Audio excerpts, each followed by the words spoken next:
അച്ഛൻ്റെ ഈ ദേഹവിയോഗം തീർച്ചയായിട്ടും ഞങ്ങളെ സംബന്ധിച്ചിടത്തോളം, ഞങ്ങൾ പ്രത്യേകിച്ച് ഞങ്ങളുടെ ബാച്ചിനെ സംബന്ധിച്ചിടത്തോളം ഇതൊരു തീരാ നഷ്ടമാണ്. തീർച്ചയായിട്ടും ഇടുക്കി രൂപതയ്ക്ക് തന്നെ, തിരുസഭയ്ക്ക് തന്നെ ഇത് തീരെ നഷ്ടമാണ് അച്ഛൻ്റെ ഈ ദേഹവിയോഗം. കാരണം പാവങ്ങളുടെ സങ്കടം അനുഭവിക്കുന്നവരുടെ ജീവിത സാഹചര്യത്തിൽ ഇടപെട്ടുകൊണ്ട് അവരുടെ സങ്കടങ്ങൾക്കും പ്രശ്നങ്ങൾക്കും ഒക്കെ തീർച്ചയായും തീരുമാനം എടുക്കുവാൻ വേണ്ടി അച്ഛൻ വളരെ ഉത്സാഹമുള്ള ഒരു വൈദികനായിരുന്നു, പുരോഹിതനായിരുന്നു.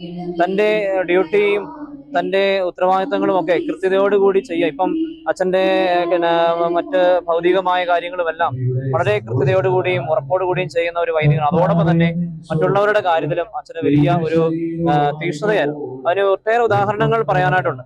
പ്രത്യേകിച്ച് ഞങ്ങളുടെ വൈദികരുടെ ഇടയിൽ ചിലപ്പോഴൊക്കെ ചില സങ്കടങ്ങളൊക്കെ അനുഭവിക്കുന്നവരുണ്ടാവും, ചില പുറത്ത് പറയാൻ വിഷമിക്കുന്നവരുണ്ടാവും. പക്ഷെ അവരുടെയൊക്കെ ഇടയിലേക്ക് അച്ഛൻ കയറി വന്ന് ഇറങ്ങിച്ചെന്ന് അവരോട് ചോദിച്ച് എന്തൊക്കെയാണ് എന്നാ ബുദ്ധിമുട്ട് എന്നൊക്കെ ചോദിച്ചുകൊണ്ട് അവരെ ചേർത്ത് നിർത്താനായിട്ട് നല്ല ഇടയനായ ഈശോയുടെ അതേ ഗുണത്തോടു കൂടിയുള്ള നല്ലൊരു പുരോഹിതനായിട്ടാണ് ഞങ്ങളുടെ ബാച്ചിലെ അച്ഛനെ ഞങ്ങൾക്ക് കാണാനായിട്ട് സാധിച്ചിട്ടുള്ളത്. പ്രത്യേകിച്ച് ഞങ്ങളുടെ ബാച്ച് ഒരുമിച്ച് കൂടെ പോകാനും അതോടൊപ്പം തന്നെ അച്ഛനായിരിക്കുന്ന ഇടവകളിലാണെങ്കിൽ പോലും സങ്കടം അനുഭവിക്കുന്നവരെയും പാർപ്പിടമില്ലാത്തവരെയും ഒക്കെ കണ്ടെത്തി അവരുടെ വിഷമങ്ങളിലൊക്കെ ഇങ്ങോട്ട് വരാതെ തന്നെ അച്ഛൻ പോയി കണ്ടെത്തി അവരെ സഹായിക്കുന്ന ഒരു രീതിയൊക്കെ ഞങ്ങൾ കണ്ടിട്ടുണ്ട്. ഞങ്ങൾക്ക് വലിയൊരു മാതൃകയാണ് അച്ഛൻ്റെ ഈ ജീവിതം. ഞങ്ങൾക്ക് തീരാ നഷ്ടമാണെങ്കിൽ പോലും തമ്പുരാൻ ഞങ്ങൾക്ക് നൽകിയ വലിയൊരു മാതൃകയാണ് ഞങ്ങളുടെ ബാച്ചുകാരനായ ഈ ജോസഫ് കോയിക്കലച്ചൻ എന്ന് ഞങ്ങൾ തീർച്ചയായിട്ടും മനസ്സിലാക്കുന്നു.